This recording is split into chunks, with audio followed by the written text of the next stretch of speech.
आमच्या प्रिय बंधू बहिणींना येशूच्या नावाने नमस्कार. सर्वेसरा संगे सकाळ हा कार्यक्रमात मी तुम्हाला स्वागत करत आहे.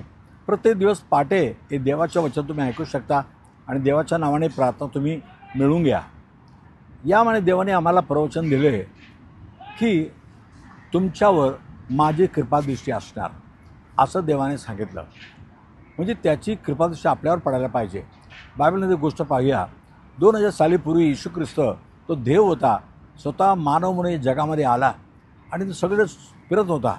एकदा ते समुद्राच्या किनारे गेला. असं तिथं पाहिलं, तिथं काय लोक आपले मासे धरण्याचे जाळ सगळं धुत आहे आणि त्यांच्या ओढगी तर रिकामी आहे. येशूने पाहिलं, ओळखलं, बाबा यांना काय भेटलं नाही.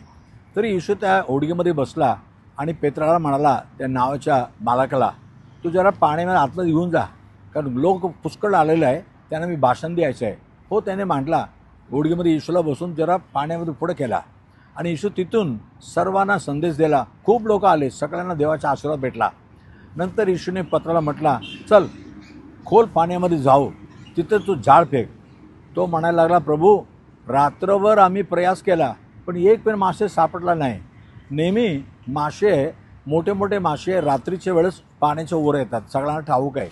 तरी येशू म्हणतो आम्ही प्रयत्न केला, काय सापडणार नाही, पण तुझ्या वचनाप्रमाणे आम्ही टाकून पाहतो. तो गेला खोल पाण्यामध्ये आणि जाल फेकला. बाप रे, एवढं मासे त्या जाळीमध्ये आले.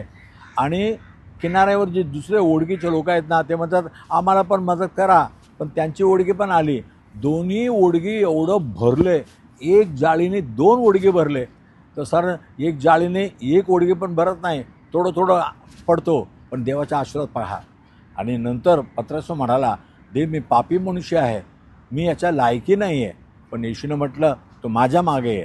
माझ्या प्रियानो, तसं आज तुमच्यासाठी तो येशू ख्रिस्त जगामध्ये आला, सर्वांसाठी आला. आणि शेवटी येशू ख्रिस्त सर्वांसाठी आपला जीव वधस्तंभावर दिला. सर्वांच्या पापापासून त्याला सुटकारा देण्यासाठी स्वतःचा जीव अर्पण केला. तो मारला गेला, गाडला गेला, पण जिवंत उठला. आज पण जिवंत परमेश्वर आहे. आज तुमच्याकडे पहा, तुमचे कुठल्या संकटात आहे, कुठल्या वेदनामध्ये आहे, काय गरजेमध्ये आहे. प्रार्थना करूया. पेत्र बापा, पेत्राकडे पाहिलं की त्याच्या ओढगी रिकामी आहे, त्याचं जाळ सगळं खाली आहे. जाळी धुतला म्हणजे त्याचा भरोसा तुटला की आता मला मासे भेटणार नाही. पण त्यावेळी तू येऊन त्याच्या जाळीला फेका सांगितलं आणि संपूर्ण एवढं ओढगी, 2 बोडगी बरं एवढं त्यांनी मासे त्याला दिलं. प्रभू, आज पण ज्या आशीर्वादाचं तुझ्या वाट पाहत आहे, आम्हाला आशीर्वाद नाही, चांगलं काम नाही, आमच्या मुलांना शिकवणे नाही, जे काय गरजा आहे तुझ्याकडे सांगत आहे प्रभू. पण तू आमच्या सर्व पापापासून आम्हाला सोडून स्वर्गाचा निश्चय देणारा परमेश्वर, ते निश्चय प्रत्येकाला दे. आणि एवढं मोठं निश्चय देणारा परमेश्वर या जगासाठी, जगात राहण्यासाठी आमच्या सर्व काय गरजा पूर्ण करणार नाही का? प्रत्येकाच्या गरजा पूर्ण कर, त्यांच्या मनाची आवड पूर्ण कर. येशूच्या नावाने मागितो म्हणा, एक प्रभू राजा. आमीन आमीन. God bless you. देव तुम्हाला आशीर्वाद करो. आमेन.